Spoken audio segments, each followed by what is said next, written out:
Assalamualaikum warahmatullahi wabarakatuh. Bismillahirrahmanirrahim. Kata Dajjal tidak tertera di dalam Quran suci, tetapi dalam hadis-hadis sahih diterangkan dengan jelas bahwa 10 ayat pertama dan 10 ayat yang terakhir dari surat Al-Kahfi melindungi orang dari fitnahnya Dajjal. Jadi menurut hadis ini, Quran suci memberi isyarat siapakah Dajjal itu. Mengenai hal ini diterangkan di dalam kitab hadis yang amat sahih dan amat terkenal. Bismillahirrahmanirrahim. Barang siapa hafal 10 ayat pertama dari surat Al-Kahfi, ia akan selamat dari fitnahnya Dajjal. Dan barang siapa membaca 10 ayat terakhir dari surat Al-Kahfi, ia akan selamat dari fitnahnya Dajjal. Boleh jadi dalam menyebut 10 ayat pertama dan 10 ayat yang terakhir dari surat Al-Kahfi itu, yang dituju ialah surat yang melukiskan ancaman Nasrani yang beraspek dua. Yang satu bersifat keagamaan dan yang lain bersifat keduniaan.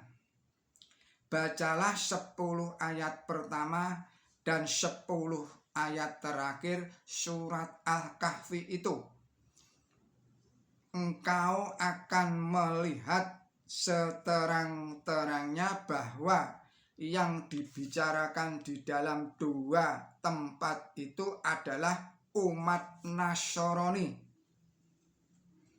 Mula-mula diuraikan aspek keagamaan yang dalam waktu itu Nabi suci Muhammad Shallallahu Alaihi Wasallam dikatakan sebagai orang yang memberi peringatan umum kepada seluruh manusia.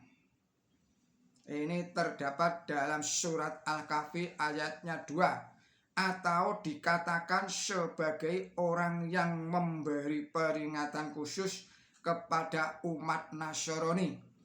Al-Kahfi ayatnya 4, yaitu umat yang berkata bahwa Allah memungut anak laki-laki, yang bunyinya demikian: segala puji, bismillahirrahmanirrahim, segala puji kepunyaan Allah yang menurunkan kitab kepada hambanya agar ia memberi peringatan tentang siksaan yang dahsyat dari Dia, dan ia memperingatkan orang-orang yang berkata bahwa Allah memungut putra. Ini surat Al-Kahfi ayat 1 sampai dengan ayat 4. Jadi ini jelas sekali bahwa yang dituju adalah orang-orang atau agama Nasrani. Jadi untuk lebih jelasnya saya bacakan secara lengkap, secara utuh surat Al-Kahfi yang dimaksud itu, yaitu surat 1 sampai dengan surat 4. Bismillahirrahmanirrahim.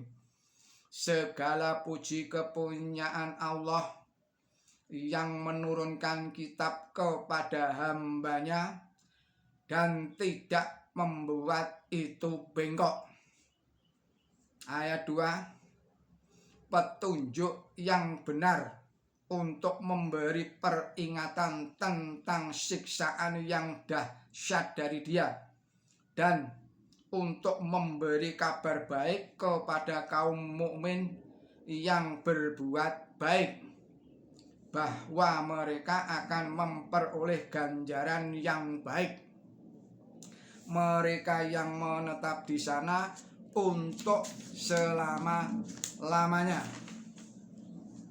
Ayat 4, dan untuk memperingatkan orang-orang yang berkata Allah memungut putra.